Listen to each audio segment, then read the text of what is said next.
They say darkness hides secrets, but I learned secrets prefer the brightest lights. The kind that burn your eyes when the truth finally shows its face. I'm Jonah Crest, a man who makes a living digging through other people's lies. That I never expected the biggest one to be sleeping beside me.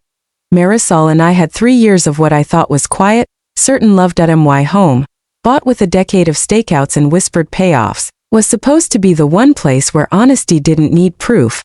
Then came the 5-day girl's escape to Las Vegas with her inseparable trio: Tara, the thrill hunter; Bree, her echo and observant, calculating Noelle while helping her pack. I asked the simplest thing: flight number, hotel, just in case. She looked at me with a hard glint I'd never seen. "You don't need to know," she said. Then, like a closing door, "I'm blocking you until I'm back." My stomach tightened, but I didn't argue. When someone builds a wall, I don't knock. I find the unguarded door. The second her cab turned the corner, I was at my office. Her blackout wasn't a barrier. It was clearance. .1 license plate from a friend's selfie. An SUV outside Tara's house. Open the trail. The owner? Damian Cross, a married investment partner with a company jet bound for Vegas that same morning. Not a budget airline. Marisol's friends were careless. Bree's public stories dripped clues. A man's reflection in mirrored sunglasses. A flash of a distinctive abstract painting only found in a Bellagio high-roller suite. And in a nightclub clip, a voice I'd once heard through gritted teeth: Leo, the ex-fiancé she claimed she despised. Every detail felt like a cold blade sliding under the skin. I didn't confront her. I constructed consequences. I sent Damian's wife an anonymous digital package. Flight plans, photos, hotel records. I tipped an investigative reporter about Leo's shady property deals, each one easy to verify.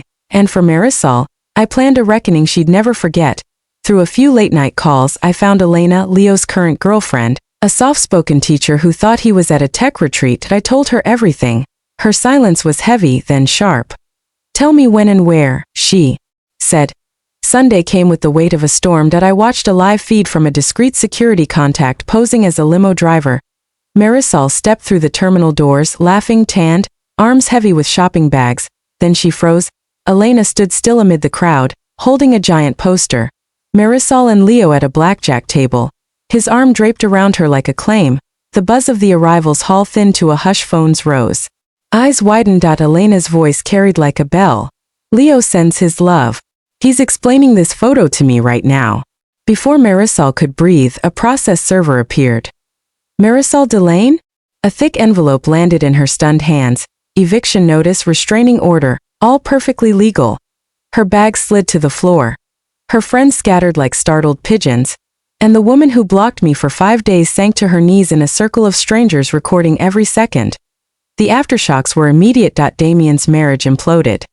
His firm questioned his position. Leo's empire buckled under lawsuits and fraud probes. Tara, Bree, and Noelle became pariahs in their glittery social world. And Marisol? 30 years old, back in her parents' spare room, dialing burner phones I'll never answer. 6 months later, the anger is gone. What remains is quiet clarity. Revenge didn't fill the hollow. It just showed me its shape, but something unexpected grew there. Elena and I kept talking, coffee, then dinner. 2 people who saw the same wreck and chose not to live inside it. What we're building is slow, careful, honest.